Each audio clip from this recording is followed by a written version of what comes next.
ప్రియాంక బులెటిన్లో డీటెయిల్స్ చూద్దాం. హైదరాబాద్లో Vanguard AI data analysis mobile టెక్నాలజీలతో గ్లోబల్ క్యాపబిలిటీ సెంటర్ జీసీసీని ఈ ఏడాది చివరి నాటికి ప్రారంభించనుంది. రానున్న 4 ఏళ్లలో 2,300 మందికి ఉద్యోగ అవకాశాలు రానున్నాయి.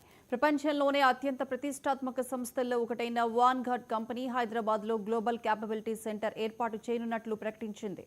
మన దేశంలో వాన్గార్డ్ నెలకొల్పే తొలి జీసీసీ ఇదే కావటం విశేషం. వాన్గార్డ్ ప్రతినిధి బృందం సోమవారం ఉదయం బంజారాహిల్స్లోని సీఎం నివాసంలో భేటీ అయింది. Vanguard CEO Salim Ramji, IT division CEO MD Nitin Tandon, chief HR officer John Coucher, GCC Vanguard India head Venkatesh Natarajan నేతృత్వంలో కంపెనీ ప్రతినిధి బృందం ఈ చర్చల్లో పాల్గొన్నారు. ముఖ్యమంత్రితో పాటు ప్రభుత్వ ప్రధాన కార్యదర్శి శాంతికుమారి, ఉన్నతాధికారులు ఈ సమావేశంలో ఉన్నారు. చర్చల అనంతరం హైదరాబాద్లో జీసీసీ ఏర్పాటు నిర్ణయాన్ని ఆ సంస్థ ప్రకటించింది. హైదరాబాద్లో వాన్గార్డ్ జీసీసీ ఏర్పాటుకు ముందుకు రావడం ఆనందంగా ఉందని ముఖ్యమంత్రి రేవంత్ రెడ్డి అన్నారు.